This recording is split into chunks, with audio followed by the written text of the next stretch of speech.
The Canadian Parliament has officially voted to approve the use of the Emergency Act.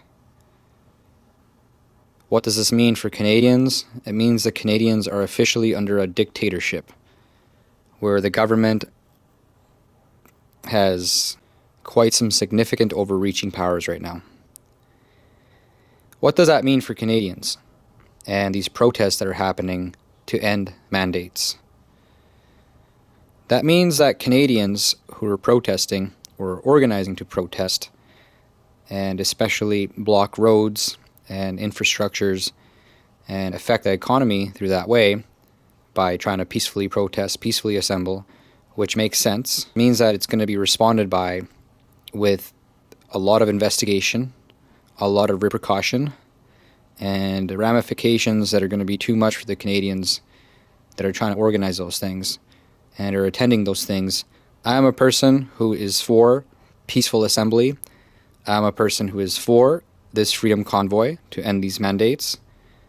But quite frankly, what the government has done is has conveniently given itself very overreaching powers where freedom convoys and these protests against the mandates, if they are not done in a way that is basically out of the way of threatening the movement of goods and roads and certain infrastructures, then it could still be done. The Emergency Act will still be there, and the government will definitely harass the people, whether they are peacefully assembling or not.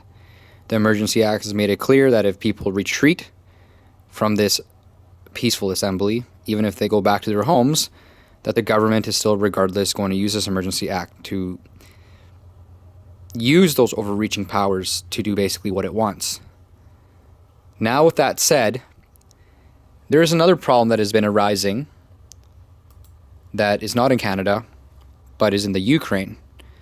A Ukraine conflict between Russia. Vladimir Putin has officially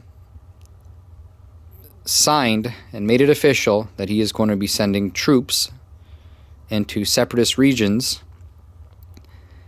that will affect the Ukraine, and this means that a possible conflict with Russia may be unavoidable.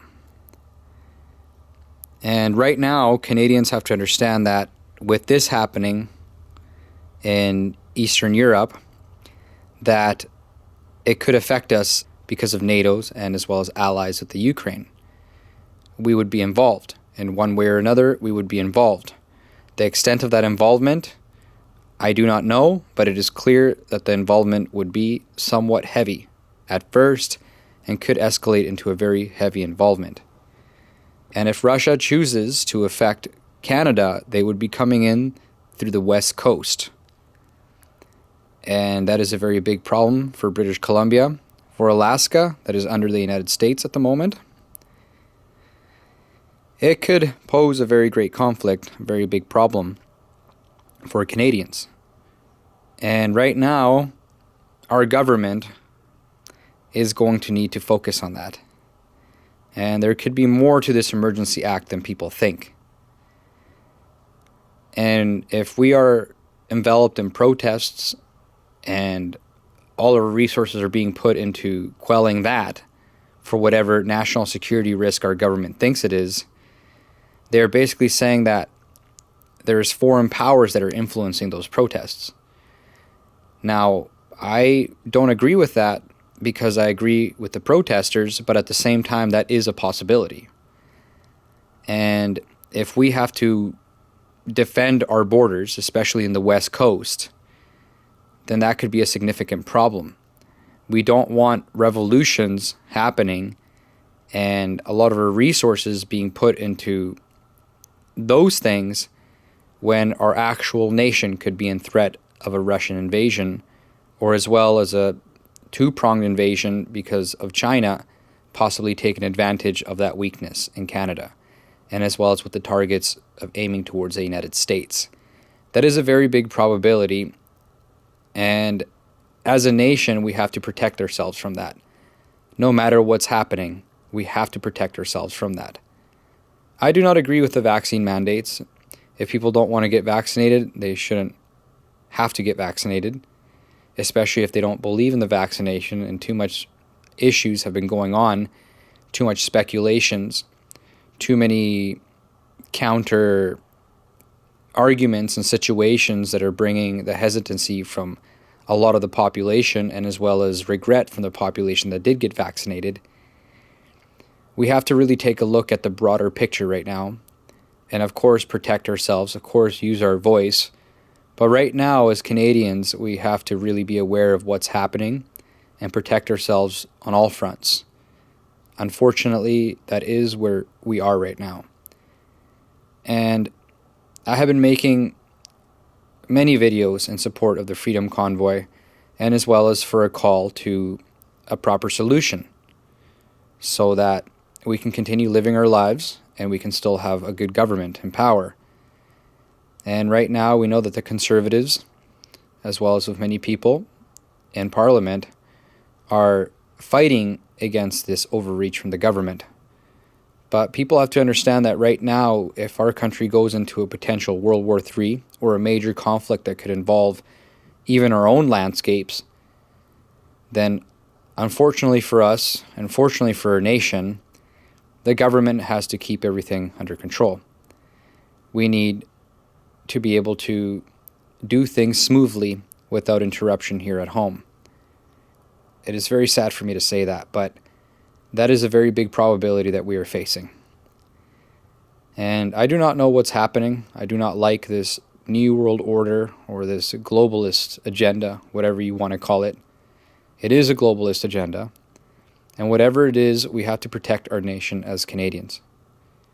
And as well as every nation that is in threat of any invasion or any possible conflict that could cause an invasion or could drag our people into a war, we have to make sure that we are prepared for something like that.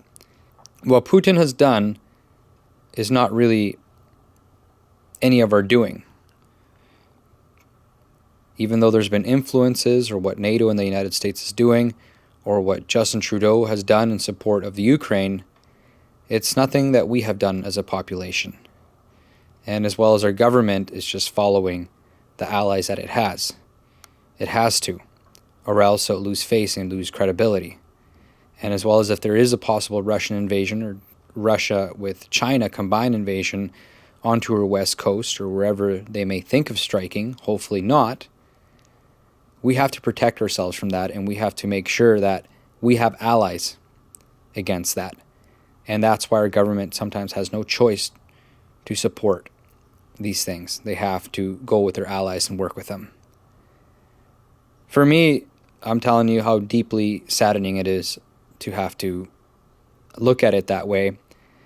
But as soon as Putin signed that order to send in so-called peacekeeping troopers in those separatist regions, it basically tied our hands. And we have to be careful what we do. And it's not easy for me to say this, but I suggest that all the protests end. I suggest that everybody goes home and uses their voice in a different way. If this Emergency Act still stays in place the way it is, then definitely our government is overreaching. It had no more incentive to continue. And it shouldn't continue.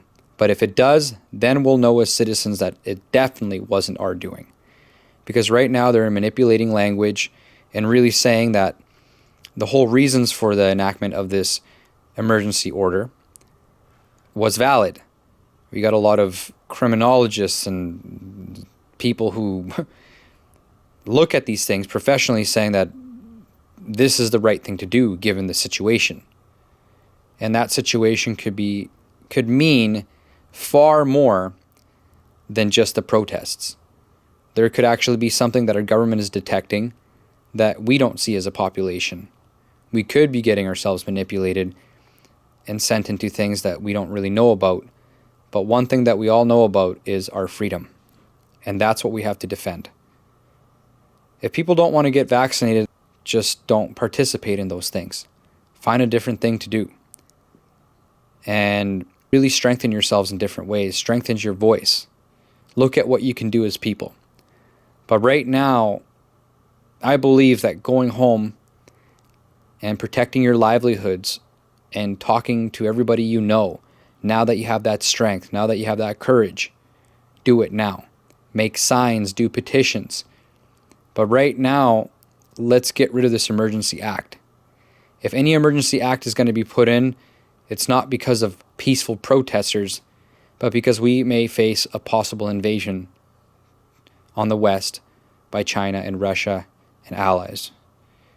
We have to be able to prevent that. We have to be able to protect ourselves. And also, I am tired of seeing good Canadians getting hurt, people losing their livelihoods, their resources. Our voice has been heard by the entire world.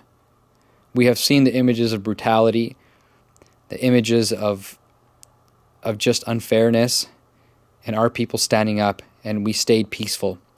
Let's keep it peaceful, and I believe that the best solution is to go home. I hope that everybody can understand this video. I'll lose many subscribers. I'll have a lot of people who believed in what I said before and not believe in me for what I say in the future. But if you read closely between the lines with what I said, I am for freedom 100%, but we have to protect our people, we have to protect our nation, and right now with this Emergency Act, it's just going to be a gong show. We're going to have the government waste countless resources on trying to quell this, and we as people are going to waste countless resources. Some of the best people are out there, people who homestead, people who really love this country, patriots, soldiers who love this country and are willing to lay their lives on the line, police officers with so much love. Right now, I think we should nurture our communities and bring them back up. Find a different way to bring out our strength as Canadians. And when all is said and done, definitely this Prime Minister should go, and he will be recognized in a sense as a big failure to this country. But right now, we need to defend our nation, and the best way to defend our nation is against this Emergency Act, for one, and two, be prepared for any conflict that we might have. Unfortunately, that has nothing to do with us in Europe. We have to protect ourselves, and we have to protect the west coast of Canada, because that is where a lot of our trade comes from. That is the other side of Canada. It is one of the most powerful sides of Canada. Maybe not as populated, but it's very powerful. It's very beautiful. It has a lot of resources, and it cannot be taken. I hope that, again, that you guys were able to understand this video and understand the message that I'm trying to give you right now. Please have peace. Please have understanding. Our voices have definitely been heard, and we have to work with that. No more livelihoods being wasted. And if we are being infiltrated and misled, we have to be able to have a resistance against that, not be naive. Thank you, everybody, for hearing what I had to say. God bless you all. And please hear this message. Thank you.